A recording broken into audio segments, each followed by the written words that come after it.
Battle of Verdun, considered by many as the most infamous and significant battle during the Great War. In our history, after nearly 10 months of fighting, the French emerged victorious. But what if that changed? What if Germany won the Battle of Verdun? Before diving into this alternate history scenario, we need to understand the historical context behind Verdun and the two main decisions that need to be changed in order for Germany to win. By the end of 1915, the German High Command had realized their greatest fear was coming true. The Entente powers were planning massive coordinated offensives for the summer of 1916. Russia with the Brusilov offensive, France and Britain with the Somme offensive, and Italy with the Sixth Battle of the Isonzo. Unlike Ludendorff and Hindenburg, who believed the war could be won in the east, Falkenhayn was a firm believer the war would only be won on the western front. Falkenhayn's main plan was to take and or put immense pressure on an important French city in hopes of sparking sporadic French counterattacks. This would in turn cause the British to launch a premature supporting counterattack. Once these offensives were defeated, Germany would launch a mass assault, bringing back a war of maneuver to the Western Front. Falkenhayn would choose Verdun as his place of attack. On February 21st, 1916, Falkenhayn launched Operation Gedicht, completely taking the French by surprise. Within 5 days, the Germans captured Fort Douaumont, a major symbol of French pride. However, Falkenhayn made one crucial error. His initial attack was only on the east bank of the Meuse River. An offensive operation on the west bank never took place until March 6th, giving the French almost 2 weeks to prepare for any further German offensives. Initially, Joffre was reluctant to send reinforcements to Verdun, but after being convinced by other military and political leaders, he ordered Philippe Pétain and the Second Army to Verdun. This action put a stop to any further hopes of a German breakthrough. The first change that needs to be made is Falkenhayn launching an attack on the western bank of the Meuse River on February 21st rather than March 6th. The second event that needs to be changed is Joffre choosing to ignore the warnings from his colleagues and delaying the deployment of reinforcements to Verdun by a couple of days. In the early morning hours of February 21st, German artillery began raining hellfire upon the French positions.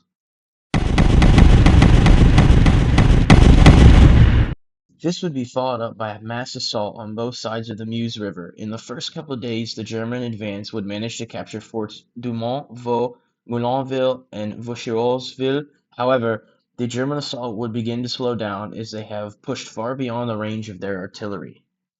It is at this crucial moment Joffre chooses to ignore his colleagues and delays the deployment of reinforcements to Verdun, as he wanted nothing to get in the way of the planned summer offensive.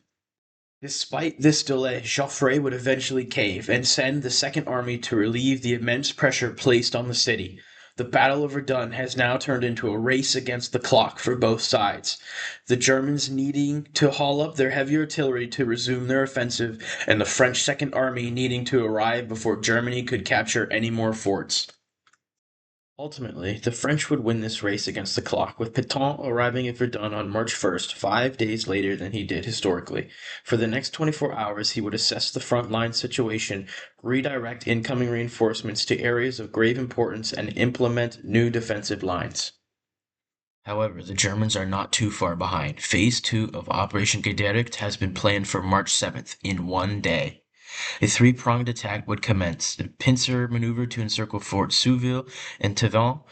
This would also be accompanied with an attack towards the Sacred Way depicted in gold. The Sacred Way was the only reliable route to supply Verdun and keep the defense of the city running. If the Germans managed to capture a part of the Sacred Way or get within artillery range of it, Verdun would fall almost immediately. Once more, in the early morning hours of March 7th, the Germans would unleash a hellfire of artillery on the French. Following this second brutal artillery barrage, the Germans would launch their second attack. On the east bank, they would successfully encircle the two targeted forts, but with heavy casualties. On the west bank, the French would mount a strong defense, stopping the Germans before they could get too close to the Sacred Way.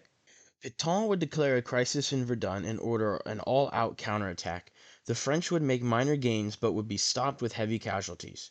Throughout the following night, Fort Souville and Tavannes would succumb to heavy bombardment and night assaults. The Germans now control all the Verdun heights and almost all of the major forts in the region. Despite the major German gains, Falkenhayn would realize the severity of the situation. The middle of March is only a few days away, and the French would soon begin showing up in deadly force. Sparing no time, he begins to develop phase 3 of the attack. On both sides of the river, German forces would rush towards the city. On the east bank, a push between Forts Berupt and Saint Michel. On the west bank, the Germans would push between Forts Chenat and Choiseul. This would threaten the remaining string of forts and put pressure on the city of Verdun from the west and the east. However, Pétain would not sit by idly and wait. He is gearing up his forces to once again attack the Germans on the west bank in hopes of driving them away from the Sacred Way. On March 12th, following a heavy bombardment, the French would launch their second counterattack. With a stronger force, the German line is beginning to crack, and it would seem the French will succeed in pushing the Germans away from the Sacred Way. However, upon hearing this news, Falkenhayn decides to launch phase 3 of his attack plan on the east bank early. The attack would commence in the early afternoon. However, as the Germans reached the basin below the heights, the French would unleash a hellstorm of fire upon them. German forces are taking extreme casualties, with many officers beginning to call back the attack. It is at this moment a miracle takes place. A young French officer seeking glory orders his men to attack and pursue the fleeing Germans. In doing this, he leaves a gap in the line. A second wave of Germans exploit this gap and begin rushing troops behind the French line. The Germans manage to divide the French forces and push their way to the outskirts of Verdun. Both the city and two more forts are at major risk of falling to the Germans. Faced with an ever increasing unfavorable situation, Pétain reluctantly decides to give up the city and orders a fighting withdrawal to a new defensive line 2 miles from the city.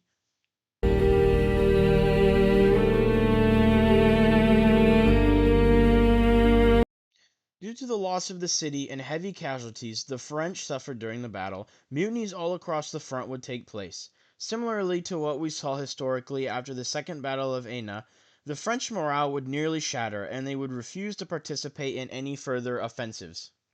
At this point, the Western Front would stall out. The Germans need to redirect infantry to the Eastern Front to contain Russia, the French facing extreme military and political backlash, and the British preparing for the Somme offensive alone. On July 1st, the Battle of the Somme would commence like it did historically. However, with only British and Commonwealth troops participating, casualties would be much higher than we saw historically. Still, the battle would rage on until November of 1916, when the exhausted British would halt the offensive. Rather than British casualty figures being around 420,000, we could see them as high as 600,000. This would mean 57% of the British army in France would be killed, wounded, or captured. With the French in disarray and now extreme losses, British troops would begin to mutiny themselves. On the home front, public outrage runs rampant through the streets. Both French and British generals agree they must continue a defensive war, but the morale of their armies are suffering greatly. The Germans, on the other hand, would be planning their next offensive. What would be produced is what we saw in the spring offensive of 1918, but a year earlier. Scheduled for mid-March 1917, the Germans would drive themselves between the French and British armies in hopes of capturing Amiens. On the morning of March 17th, the German army would begin their offensive. The attack would go extremely well. The demoralized Entente armies would begin to fold under the pressure of the Germans. Within 8 days, the German army would manage to capture Amiens and make significant gains towards Abbeville. The threat of Germany reaching the English Channel, paired with the February Revolution and the abdication of Tsar Nicholas II on March 15th, utterly crushed any remaining morale. Additionally, with no American entry into the war, Britain and France would come to the negotiating table. Although winning the Battle of Verdun would not mean immediate victory for Germany, it would set the stage for their victory. The loss of a major morale symbol such as Verdun, paired with extreme fatigue and failures, is a deadly mix.